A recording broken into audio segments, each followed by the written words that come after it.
Oh, it's hot. It's a hot day. How are you doing, kids? Sup, kids? How are you doing today? So,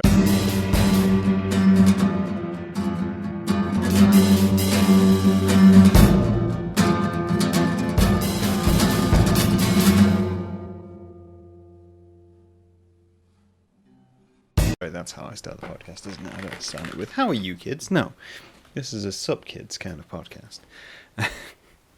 As I attempt to remain youthful in some manner, despite my greys and ever-increasing want to be resting in the dirt, as that would be. It seems like it has been a while, and I understand it's going to be jarring for many of you, because in this episode, I'm going to have shorter hair, and in the next episode, I'm going to have longer hair. But what you need to realise, in the Yelling at Concrete universe, is that things don't happen on a linear timeline. Things just kind of happen when I decide they happen.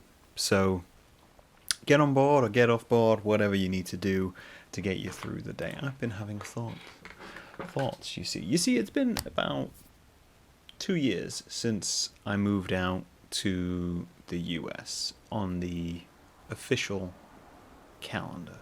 And something which has become very apparent to me is this difference between the price of things within New York and the price of things everywhere in the world. And I knew this already, right? I knew the cost of living was higher. I did that research before I moved out. I did that research because I had to negotiate my wage. That's how that system plays out. Either way, I had to do that. So I knew things were going to be more expensive, and I experienced a little bit of this when I returned to the UK. I went to a coffee shop in London. I was doing a transfer. I don't live in London. I'm not from London, by the way, just putting that out there, because people seem to think that English people are all from the UK or all from London. I don't know London. London ain't me borough, lads. London ain't where I'm from. I'm from up north. That's how they sound. Now, I experienced a little bit of this in London, because I think London has the same problem, right? And we know this as people from the UK. People from the UK know this. Cities have this problem of prices being higher. More people creates higher demand creates higher prices. We know this. This is simple capitalism. But I went to a coffee shop and got coffee, as you do in a coffee shop. It was I can't remember, I think it's called Black Sheep. Either way, I bought coffee, I bought some sort of pastry, and an orange juice, and I put them on the counter. Guy said, "That's all good. Give me the price." And I said, "Oh, no. I also want the orange juice." He said, "Don't worry, buddy. That's all. He probably didn't say buddy, but he's an American thing. He said, "Don't worry, man. That's all included. That's all the price. That's the price." And my brain went, "What the hell? He's undercharging me. I have to be undercharged. This is ridiculous, because this has cost me a third of what it would cost me within New York, within New Jersey, within Hoboken area, and Jersey City at least. That whole district on the other side. That's some madness." And I thought about that, and it stuck with me, because when I make purchases and when I do things, for instance, I'm funding Scunny Zine Fest, which is a big artistic kind of event sort of thing. I say big. We're second year annual. I'm saying big. We're calling it big. Big for the location. I'm thinking about the price of things, and I'm thinking how much something costs me, and I'm thinking, are we spending money on posters? Are we spending money on advertising? Are we spending money on feeding and clothing the people who go? Not clothing. Feeding and giving beverages and making refreshments available. Where am I spending the money? Where's that money going? What am I doing with it? And I'm thinking about all that, and I'm thinking, okay, well, the cost of this is nothing. The cost of this is nothing compared to what I would be paying for anything where I am. And that strikes me as, one, kind of unsettling as an idea, right? But two, it raised bigger questions for me. Not about me, personally. I'm great. But about people in general. And I meet a lot of people. I think this is one of the main benefits I've had since I moved out, right, is the access to more people. Because I like meeting people. I know, it's shocking. It's a strange oxymoron of being me. I'm not a people person. I wouldn't say I'm a people person. I value my privacy and my home space like frickin' gold. Rarer than gold. Like self-worth. I value it such a high degree, but I enjoy learning. And I enjoy learning about people. I love people watching. New York's great for people watching. I love finding out about their lives. I mean, this is why I have the podcast, right? This is why I have guests on. This is why I think about these things and I ask them to pick a topic because I want them to tell me stuff. I want them to bring me information. I want to learn about things on my own.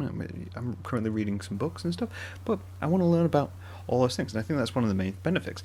But a side effect of that is that I meet people and I ask them about things, and I ask them about prices, and I ask them about how much they pay for things, and this comes in conversation, especially with friends and colleagues and all those kinds of things. You get discussing what you pay and how much you are willing to pay. A great example is this haircut, right? I'm just pointing out that. Great example is this haircut. Now I get my haircut maybe once every 6 months. So when I get my haircut, I think of it as I'm getting 6 months worth out of this haircut. So I am willing to pay a much higher rate than I would if I was getting one every month, every 2 months, every 6 weeks, as they say. I'm willing to pay a much higher rate because I want it to last. I want it to be worthwhile. And that's not why I get my haircut every 6 months. I get my haircut every 6 months because, quite frankly, I really dislike going to a hairdresser. But the cost I would pay is obviously much higher. Whereas some people would pay the price I pay every few weeks. They see that as a reasonable cost for an item, for a service, for the things. And we discussed this slightly in the cost of living versus cost of entertainment video. By the way, if you are a new subscriber and you came because of the video, welcome. Thank you for joining us. Did not expect that video to get the views that it did. Anyway, skipping through. And the value of items and what people are willing to pay for changes so much. And I almost think it's like it's an interesting thought to think the longer you live in the location, does it change what you're willing to explore? I know I feel like I just skipped 20 sentences, but I wanted to get that note down in writing. And what do I mean by this? What do I mean by this? What I mean is this, right? When I meet people with more wealth, and when I meet people who have had wealth or like to live in a wealthy way, I do not. I like to live like a monk. Like a monk. Do monks spend money? Maybe. I don't know. Who doesn't spend money? Everybody has to spend money, Graham. This is America. No, I live frugally. I live within my means. So that's the way I live. I always have. For instance, if I have lunch and I know I'm going to be eating out, I probably won't pay for lunch. I'll find a way to just eat whatever I have in, maybe steal some snacks from somewhere. That's how I live, and that's how I've always lived. That's how I lived when I was in the UK. That's how I lived when I was unemployed, and being unemployed and self-employed led me to situations where I had next to no money. So money has always been a valuable item within my brain space. It's always taken up a little brain space. It's always pushed me down the alley. But what it's also meant was that I've had to find means to create things. I've had to find means to work around that item within my life, to work around everything else and say, okay, well, if we can't fund this, what can we do? What can we save on? What can we cut out? What is not necessary? What can we cut away? And I got thinking about making sandwiches. We're going to deviate slightly. I got thinking about making sandwiches. I had this thought back when I was unemployed. I was on, as we call it in the UK, the dole. I was getting housing benefit. I had no way of earning money. I'd graduated. We were in the first of many recessions to come. And making ends meet was a struggle. And there was a note which I made within my brain which said to me, the real cost of food isn't necessarily the food itself, it's the additions you make to food, right? The more you add to something, the more expensive it gets, which seems stupidly simple, and it seems like something anyone should realize ever, but I have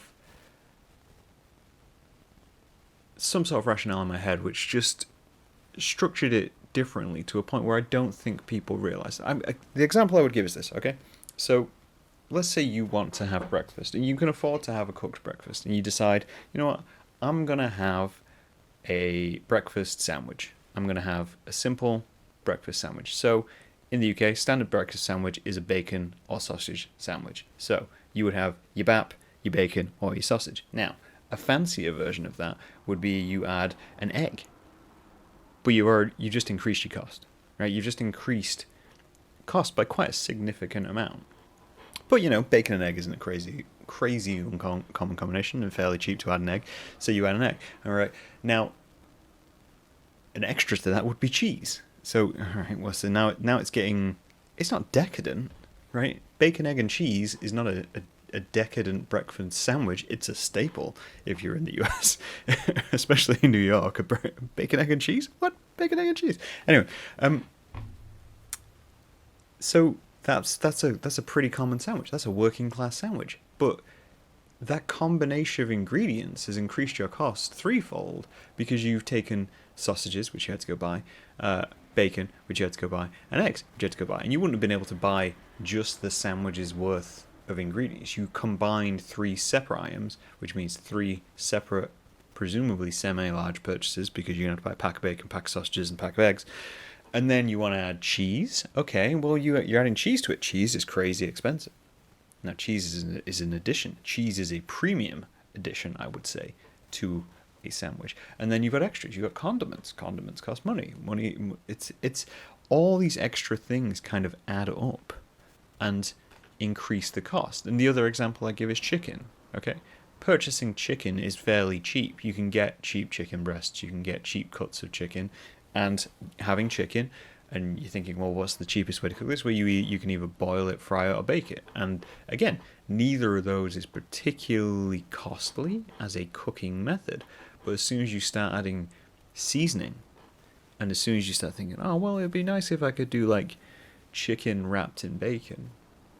Again, by adding any nuance of decadence, you're increasing your costs explosively in some cases. Like if you had cheese, like if you do chicken with cheese inside or something like that, that's where it comes to it. And it's the combination of ingredients. The ingredients themselves aren't particularly costly, but as soon as you start combining them and you start making a recipe built around those ingredients, your costs are suddenly so much larger. So your working class items for making at home are no longer within your scope of cost. But if you go to a store and you buy one, or you go to a butty shop or like a cafe or something, suddenly they're within price range. Suddenly they're available. Suddenly they're whatever you need.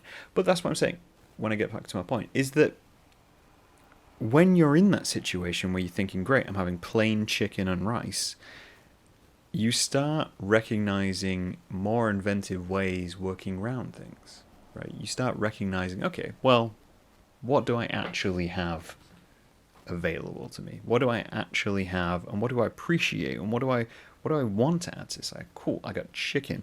Well, I can't afford to go get XYZ fancy spice. I can't go stuff it with something. I can't wrap it in anything. I can't afford a sauce for the chicken to go in, but I can get some chicken, right? Well, you're going to learn to cook that chicken in the best way possible. You're going to learn that you can add a little butter to whatever process you're putting it through, and that will add golden flavor. And you will add seasoning in the form of salt and pepper, because those are cupboard staples, they're not fancy staples. Adding spices is a fancy staple, whereas if you add green herbs and things like that, you can get away with much more, and you can make cheaper cuts of meat and cheaper cuts of vegetables taste better by seasoning them.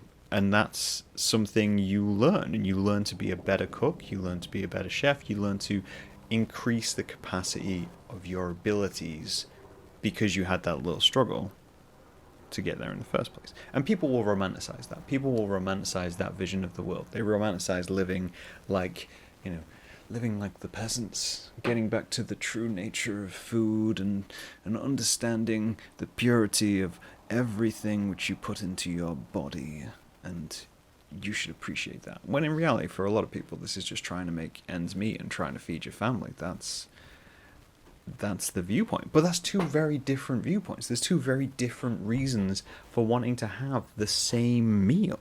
the people on fitness diets who have plain chicken and rice. And it's because they're doing super macro things. They're saying blank turkey. Blank turkey. That's how we should describe these things. We shouldn't describe it as unseasoned. We should describe things as blank. What are you having? I'm having blank turkey. All right, man, you do you. But you, and this is what I'm saying, right? This is what I'm saying. These different perspectives are generated by having different incomes and different living situations, and so you're pushed into them whether you want to be one way or another.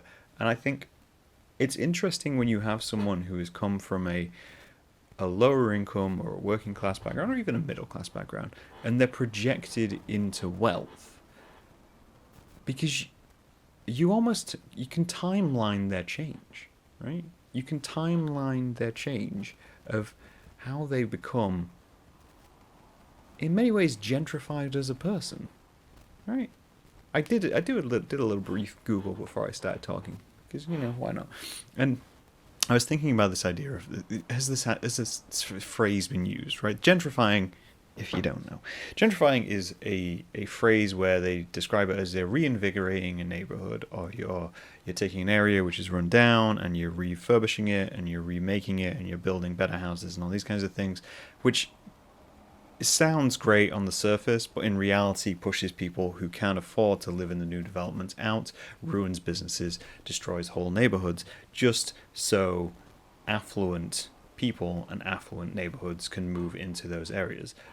New Jersey is a great example of that, of where Manhattan has spilled into the state, and so people who don't live in the city, I feel like myself probably included, yuppies, as it were, move into the area, and they settle down and they want nicer things, right? They want the nice things because that's what they are used to.